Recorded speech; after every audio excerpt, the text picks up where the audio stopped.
Sama Sambuddhasa.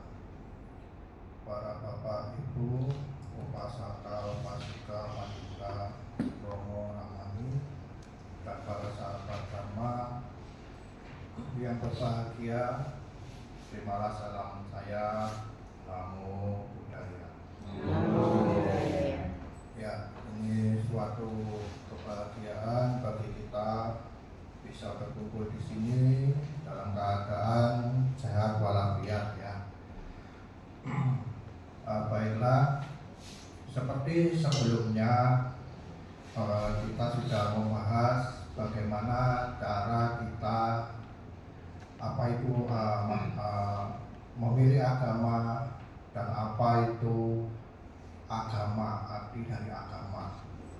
Nah, mengutip dari rangkuman sebelumnya bahwa agama itu diartikan bahwa batin yang tidak kacau, ya, itu secara arti dalam Sanskerta. Nah, lalu mengapa kita beragama? Karena kalau dari semua ajaran agama yang diturunkan, dari semuanya, entah itu agama apapun namanya, itu akan tujuannya adalah mengarahkan bagi siapa yang mengikuti agama itu tujuannya untuk kesejahteraan dan kedamaian maupun kebahagiaannya. Nah, sehubungan dengan itu, bagaimana sih yang dikatakan agama yang mengarahkan kepada kesejahteraan dan kebahagiaan bagi penganutnya? Nah, berhubungan dengan itu, pada kesempatan inilah saya akan membabarkan apa yang ada dalam Kesamudi Sutta, yang mana ini terjadi di zaman Sambuddha, yang mana ini berhubungan dengan suku Kalama. Kesamudi Sutta ini sering juga disebut dengan Kalama Sutta. Tetapi kalau di dalam Tipitaka itu namanya Kesamudi Sutta. Ya, baiklah. Sebelum saya mengawali pembabaran penjelasan tentang Kesamudi Sutta ini, tentang ajaran yang dikatakan mengarah kepada kesejahteraan dan kebahagiaan bagi penganutnya, sebelumnya saya akan mengawali kejadian apa yang terjadi di dalam Kesamudi Sutta tersebut.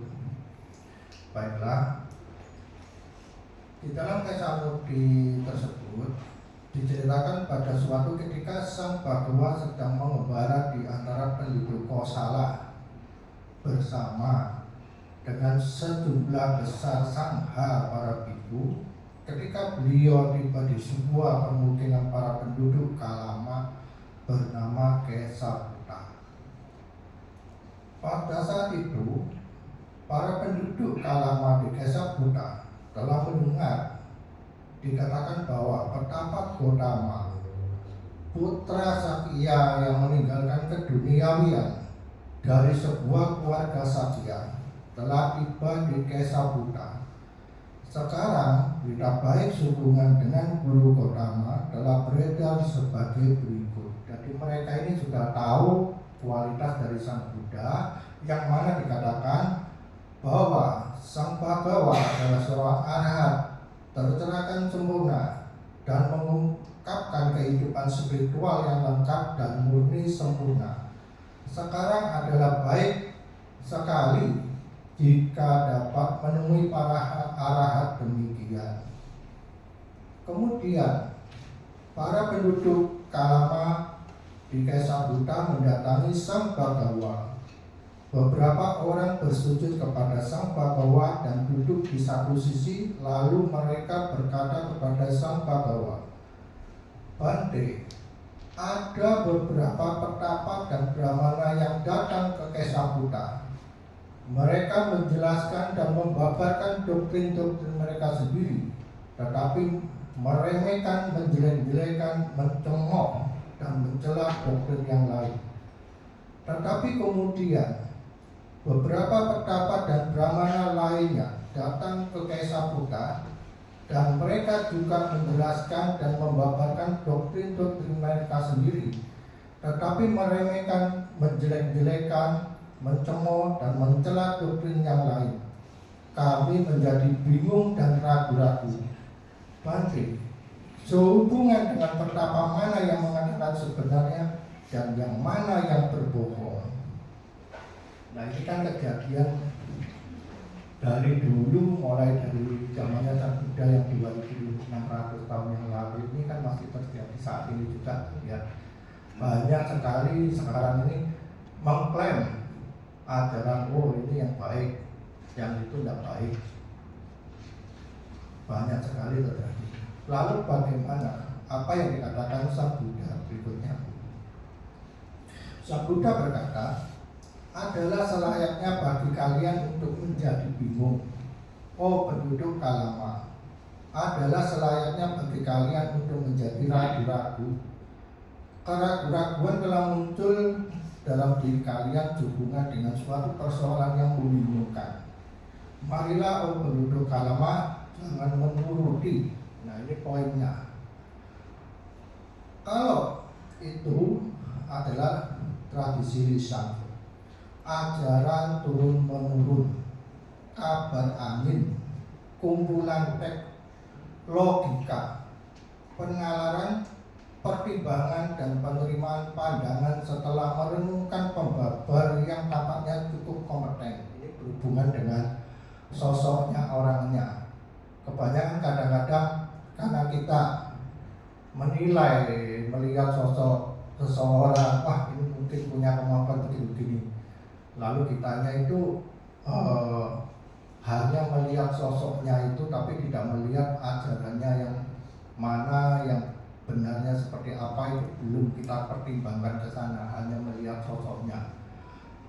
Selanjutnya, atau karena berpikir ini adalah guru kami, jadi ada semacam kedekatan, lalu kitanya itu sungkan untuk menelaah, wah ini kadang-kadang kalau bahasa Jawanya ya pokoknya, kadang-kadang kan diomong itu ya wis begitulah, kalau bahasa Jawa itu ya wis apa jarine kan gitu.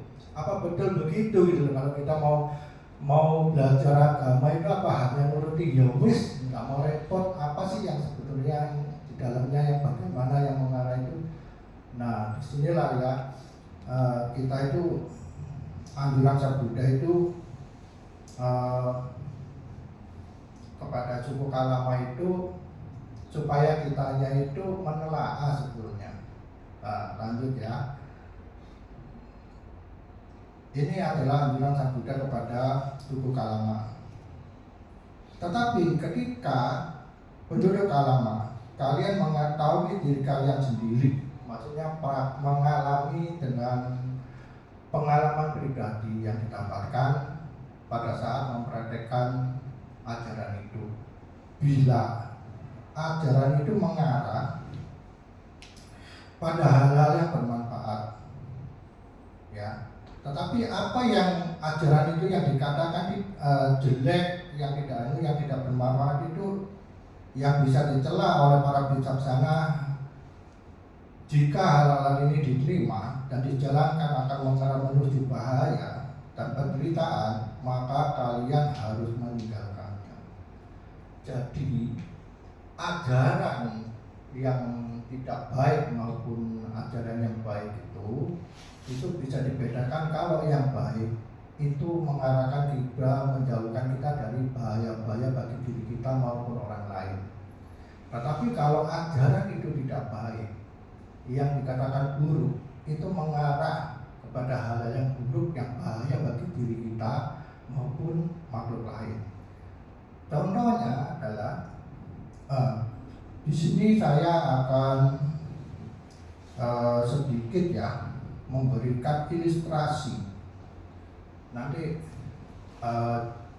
kita bersama-sama menilai dari kisah ini hikmahnya apa. Baiklah, Ini bercerita tentang pertemuan Sang Buddha dengan seorang pemuda. Diceritakan pada suatu ketika Sang Buddha sedang berpindah patah di pagi hari. Tiba-tiba seorang pemuda dengan menangis terseduh menghampirinya. Lalu terjadilah percakapan berikut ini. Sang Buddha bertanya, "Wahai pemuda, mengapa engkau menangis?" Lalu pemuda itu menjawab, "Ayah saya yang sudah tua telah meninggal semalam Bante." Sang Buddha menjawab, "Lalu apa yang bisa diperbuat jika ayahmu telah meninggal?" Pemuda itu menjawab, "Saya mendengar Bante adalah seorang arhat dan sudah tercerahkan sempurna. Berbuatlah sesuatu upacara untuk ayah saya Bante. Dengan kualitas Bante yang demikian, maka sudah tentu ayah saya akan langsung terlahir di alam surga, seperti yang sering dilakukan oleh para penyeru keajaiban dan mukjizat." Lalu Sang Buddha berpikir bahwa pemuda ini tidak bisa diberikan korban dharma karena batin pemuda ini sudah tertutup oleh pandangan salah. Maka Sang Buddha memikirkan cara lain untuk menyadarkan pemuda tersebut. Sang Buddha lalu berkata, "Baiklah pemuda, sekarang carilah 2 buah guci di pasar. 1 guci isilah dengan mentega dan 1 lagi isilah dengan kerikil. Lalu saya gelam mulut guci itu dengan rapat."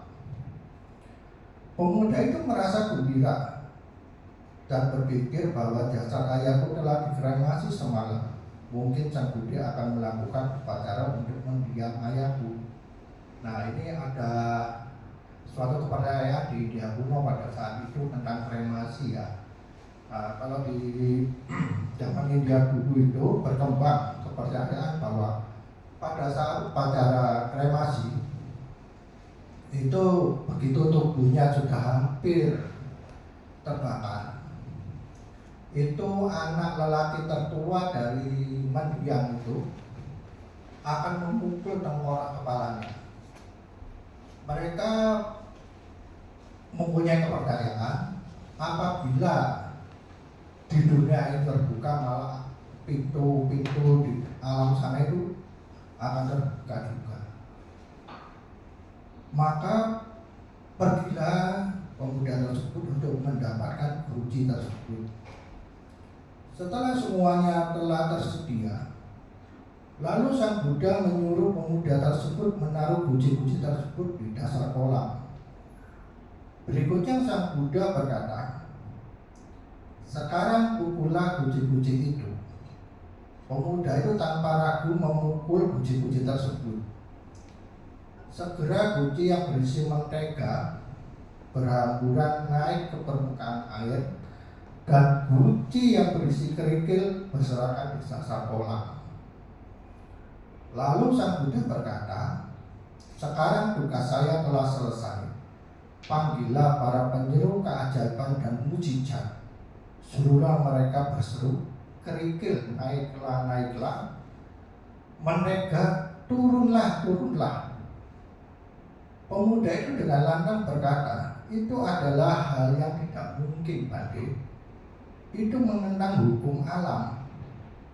Sang Buddha lalu berkata, "Wahai pemuda, kamu tahu tentang hukum alam, tetapi justru kamu telah menentangnya.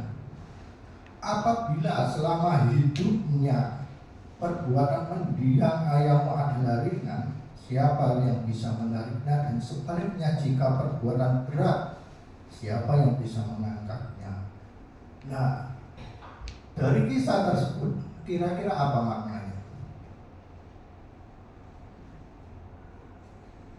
Dari kisah tersebut kita bisa ambil hikmahnya bahwa kita beragama itu jangan dengan kepercayaan yang membabi buta. Kita harus tahu makna dari apa ajaran kita ini, yang mana yang tidak bertentangan dengan kebenaran universal. Makanya di agama Buddha ini, Sang Buddha mengatakan ajarannya itu adalah dhamma. Dhamma itu sebetulnya adalah kebenaran, kebenaran hakiki, bukan kebenaran menurut pendapat si A, si B, bukan menurut seperti yang tadi dikatakan logika, bukan menurut pandangan sepihak, bukan menurut karena ini ada di catatan yang dulu-dulu, bukan hanya ajaran ini karena sudah turun-temurun, tetapi dikaji. Kita disuruh mengkajinya. Apa benar ini bermanfaat bagi kita? Itu ya. Selanjutnya ada 3 poin penting dalam menjalankan suatu agama yang menuntun kepada kebahagiaan dan kesejahteraan bila dijalankan. Apa saja 3 itu? Yang pertama adalah tidak munculnya keserakahan, tidak munculnya kebencian, tidak munculnya delusi. Delusi ini moha. Jadi amoha, aloba, adosa, dan amoha. Ajaran yang dikemukakan oleh Sang Buddha itu adalah yang dikatakan kalau menuju kebahagiaan itu adalah penghancuran 3 akar itu. Ya. Berikutnya adalah anjuran Sang Buddha kepada seluruh kalangan. Mengapa yang dikatakan tadi itu? Kesalahan apabila muncul dalam diri seseorang akan mendatangkan bahaya bagi dirinya. Karena Sang Buddha mengatakan apabila keserakahan itu muncul, ya, seseorang itu mungkin tidak. Begitu keserakahan bisa mendatangkan dia membunuh. Misal contohnya, yang dikatakan keserakahan itu misalkan dia menginginkan barang milik orang lain. Bisa enggak? Dia membunuh. Bisa tidak kira-kira? Bisa. Contoh, dia melihat orang lain pakai barang, timbul ingin memiliki, keserakahan yang muncul karena ingin memiliki barang yang mewah atau apa. Lalu dia berpikiran, wah, kalau saya memiliki barang itu adalah kebahagiaan, tapi ini adalah salah pandangan.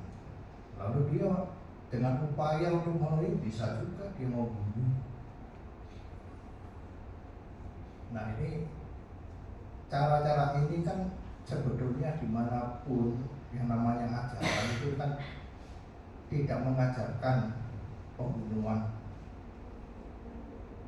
tidak mengajarkan istilahnya itu, ya mana ada sih semua ajaran itu mengajarkan oh korupsi itu tidak apa-apa, tidak ada. Nah, lanjut. Terus mengenai kebencian, dalam hal ini misal pembunuhan. Kenapa di dalam kita berpraktek kemoralan Buddhis mencegah pembunuhan itu nomor 1? Ya, ini ada hubungannya dengan suatu kisah. Berikut kisahnya. Kisah ini ada di dalam Mataka Batah Jataka tentang bahaya dari sebuah pembunuhan. Kisahnya berikut ini. Sekali waktu ketika Brahmadatta memerintah di Benares, seorang Brahmana yang sangat menguasai ajaran Tiga Veda dan terkenal di seluruh dunia sebagai seorang guru mempunyai ide mengadakan perayaan makanan untuk mereka yang telah meninggal. Ia mengambil seekor kambing dan berkata pada muridnya, "Anak-anakku, bawa kambing ini ke sungai di bawah sana dan mandikan, kemudian pasangkan untai bunga di lehernya.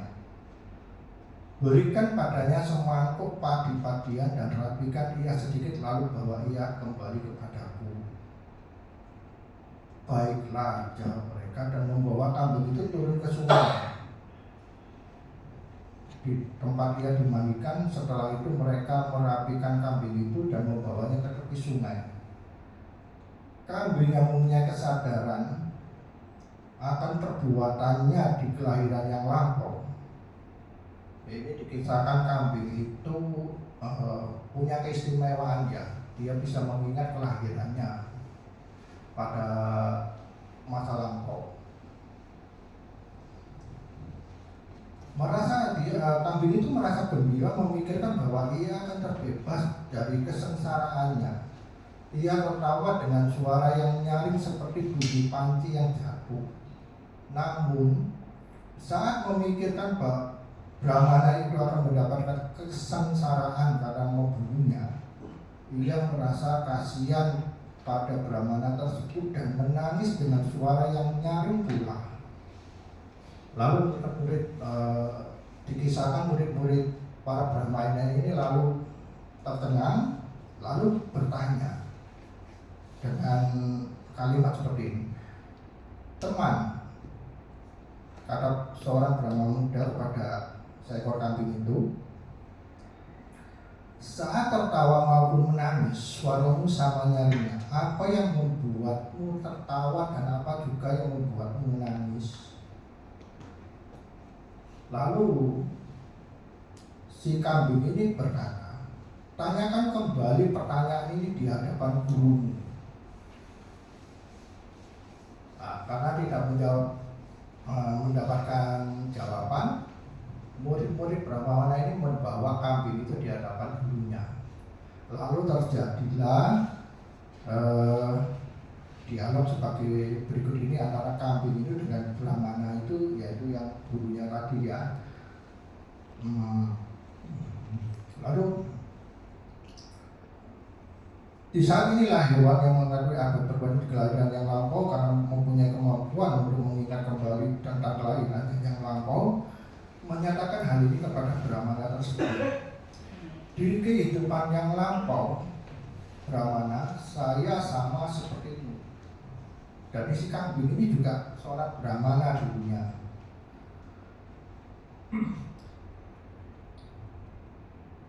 Terus dikatakan di situ, "Demi memberikan persembahan pada perayaan makanan untuk mereka yang telah meninggal, saya membunuh seekor kambing sebagai korban." Berarti peristiwanya dia jadi kambing itu karena juga membunuh pada saat itu. Hanya karena membunuh seekor kambing, kepala saya telah dipenggal selama 499 kali. Ini adalah ke-500 kalinya.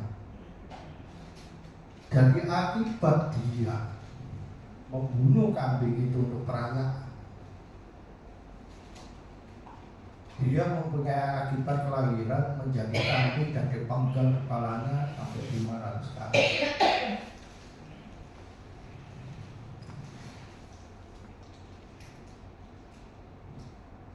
Terus di sisi lain, ya, setelah dia ditanyain itu, lalu Brahmana itu berjanji kepada kambing tersebut, "Jangan takut kambing, saya tidak akan membunuh." Lalu si kambing itu berkata, "Apa katamu Brahmana?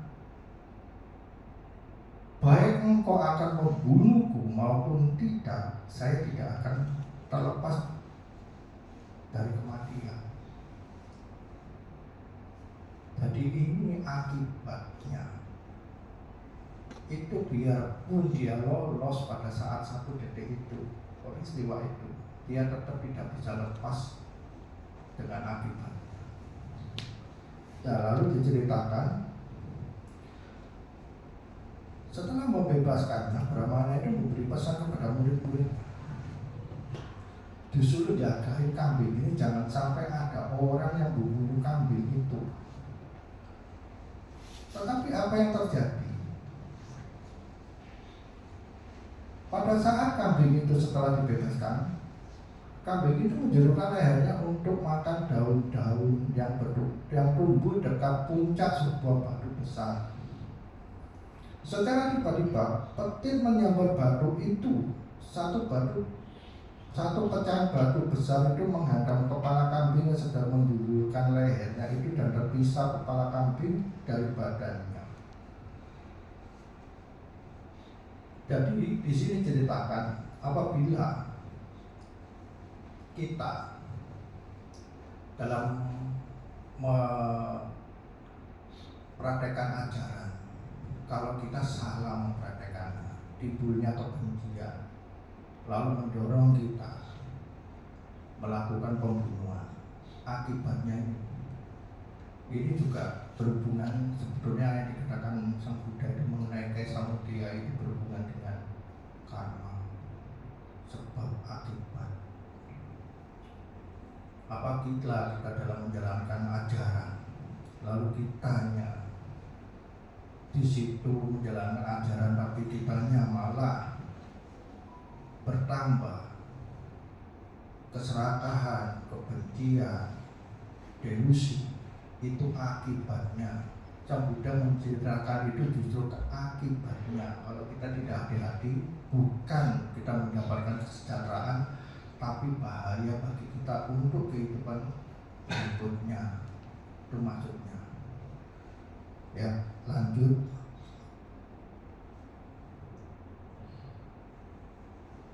Lalu, apa sih kalau misalkan kitanya telah melanjutkan mempraktekkan hal-hal demikian, kita menelaah, meneliti, mengikuti ajaran yang baik, apa sih sebetulnya? Ada manfaat apa manfaatnya? Yang dikatakan kalau kita mengikuti ajaran yang benar itu manfaatnya apa? Baik, di sini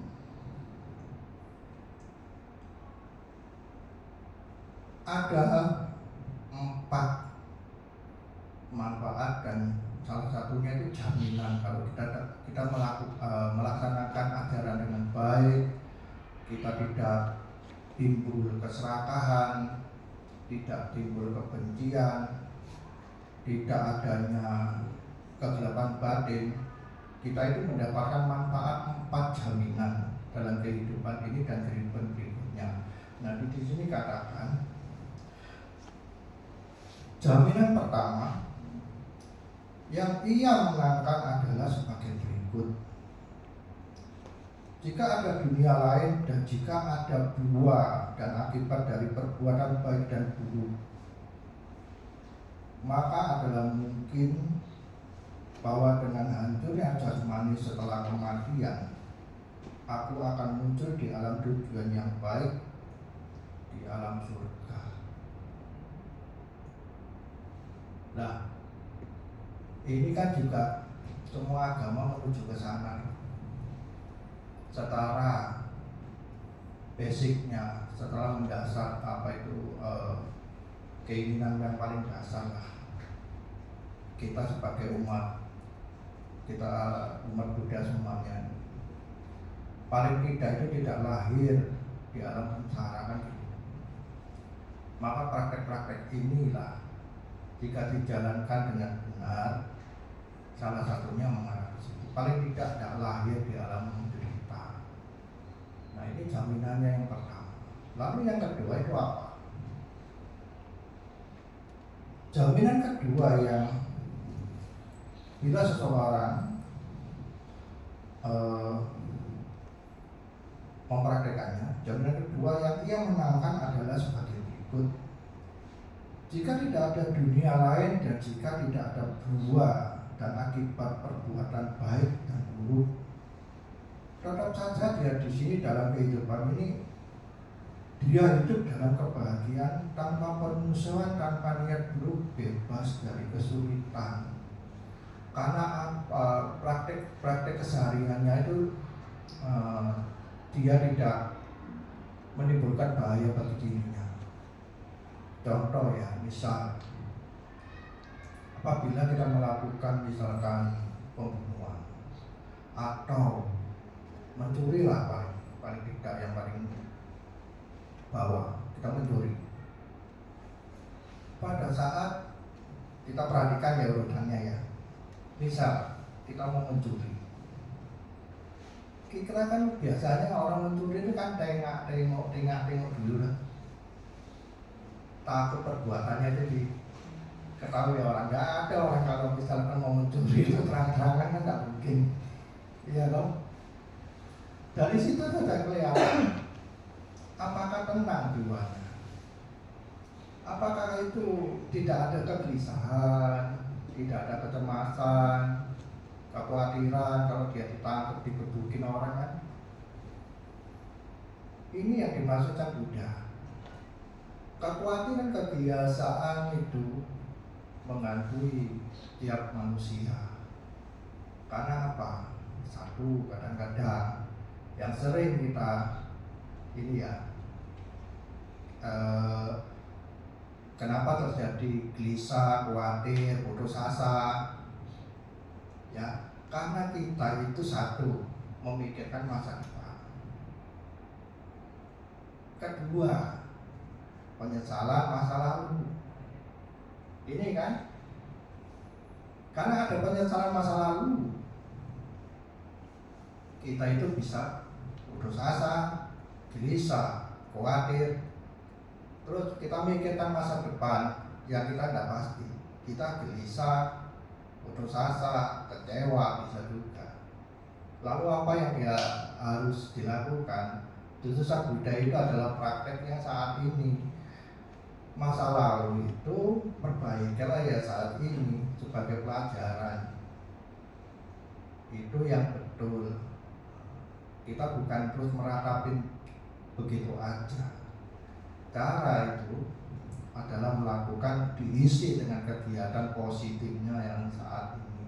Masa depan itu adalah akumulasi perjalanan dari saat ini. Yang saat ini adalah akumulasi kejadian akibat dari masa lampau, kan gitu ya.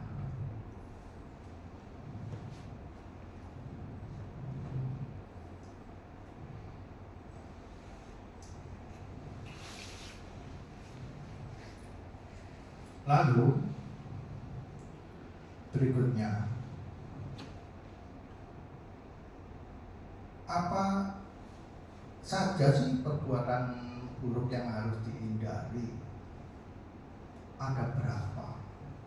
Ada berapa apa maksudnya perbuatan buruk yang perlu kita hindari?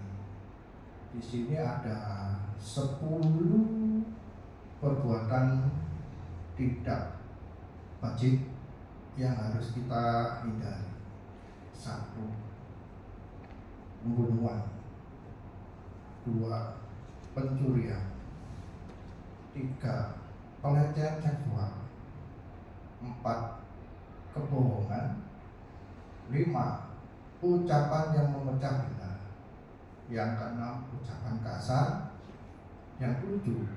Gosip yang tidak ada gunanya. Ke-8. Keserakahan.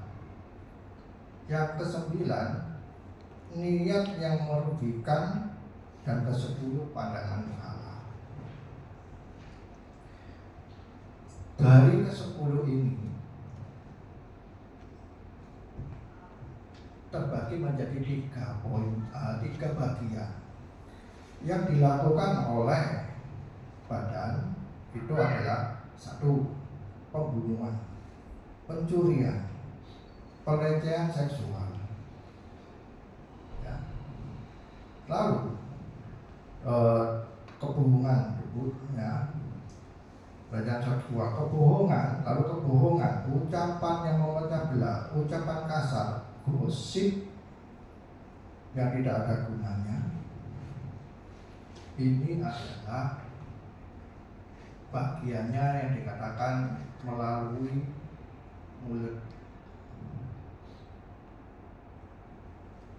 Lalu apa yang selanjutnya? Yang melalui pikiran, keserakahan, niat jahat, niat buruk itu, lalu pandangan salah. Jadi Sang Buddha itu di dalam ajaran Sang Buddha itu ada yang dikatakan karma melalui pikiran, ada karma yang melalui ucapan, ada karma yang melalui perbuatan. Yang dikatakan mano karma, pikiran, mano itu pikiran, upati karma, ya. Terus selanjutnya di dalam prakteknya untuk kita menjalankan ini semua yang mengarah kepada kebahagiaannya kita di dalam kehidupan saat ini, memperoleh kesejahteraan, memperoleh kebahagiaan dalam kehidupan ini, itu tidak lain adalah praktek jalan mulia menuju 8. Di dalam itu juga kita harus tahu juga tentang apa itu kesucian mulia, tentang duka. Kalau kita tahu sebab duka itu adalah nafsu-nafsu keinginan. Kalau kita tahu sebabnya, maka kita tahu jalannya untuk menghancurkan penderitaan. Kalau kita tidak tahu sebabnya, bagaimana mungkin kita memangkasnya? Lalu contoh, misal rumput, kita tahu misal apa itu? Apakah kita tahu ini semua? Pernah tahu nggak? Kalau kita yang punya halaman itu ya, kalau tumbuh rumput, apakah cukup hanya dipotong? Dia itu kalau dipotong 2 minggu tumbuh lagi. Sama dengan perbuatan kita sehari-hari. Perbuatan kita sehari-hari ini harus dicari akarnya. Maksud Sang Buddha itu dengan praktek untuk mencapai nibbana itu adalah mengikis. Ini salah satu asal mula yang penyebabnya adalah keinginan yang menyebabkan suatu perbuatan. Mengapa demikian? Keinginan kita itu menjadi dasar. Begitu nafsu yang dikatakan di dalam hubungannya, begitu ada kontak, kita tidak bisa. Kita kesadaran mata ini selalu menyerap apapun. Misalkan kita pejam mata, begitu buka mata, dengan sendirinya itu kita tidak bisa tahan. Kita tidak bisa memerintahkan mata jangan melihat itu. Tetapi masalahnya, apa yang kita dilihat oleh mata ini adalah netral sebetulnya. Tapi kalau mata kita ini melihat sesuatu, muncul sesuatu, itulah masalahnya. Keinginan kitanya, misalkan ada barang orang ketinggalan, kita lihat. Tapi kalau niatnya kita itu bisa dibedakan dari niatnya. Kalau niatnya, oh ini barang orang, kasihannya orang ini nanti nyari, udah tak simpen, tak amankan. Tapi lain kalau misalkan keinginan, yo ini ada iPhone bagus, iPhone harganya sekian, aku pengen ya diambil, ya itu salah. Ya kan gitu. Itu kan juga akhirnya menjadi masalah bagi dirinya. Selama misalkan kalau ketahuan, ya menjadi bahaya bagi dirinya, dapat hukuman. Kalau misalkan di zaman dulu hukumannya orang mencuri itu dipenggal tangannya. Kalau dia melakukan pembunuhan, ya dibunuh, hukum pancung. Ini yang dikatakan bahaya-bahaya apabila kita mempelajari suatu ajaran di mana kita nggak berhati-hati melihat ajaran itu, bukannya berkurangnya loba dosa moha, itu akan sangat berbahaya bagi diri kita. Ya, saya tidak bisa berbicara banyak, mungkin hanya ini awalan saya menjelaskan Kisah Mukti yang bagian 1. Semoga apa yang sedikit awalan saya menjelaskan Kisah Mukti Sutta ini mendorong kita, memberikan pemahaman kita bagaimana kita menjalankan ajaran dan bagaimana kita mengetahui bahwa ajaran itu adalah baik, mengarah kita kepada kesejahteraan dan kebahagiaan kita di dunia ini maupun dunia berikutnya. Selanjutnya, terima kasih saya sampai Bawadu Sudikata. Semoga semua makhluk hidup berbahagia. Satu.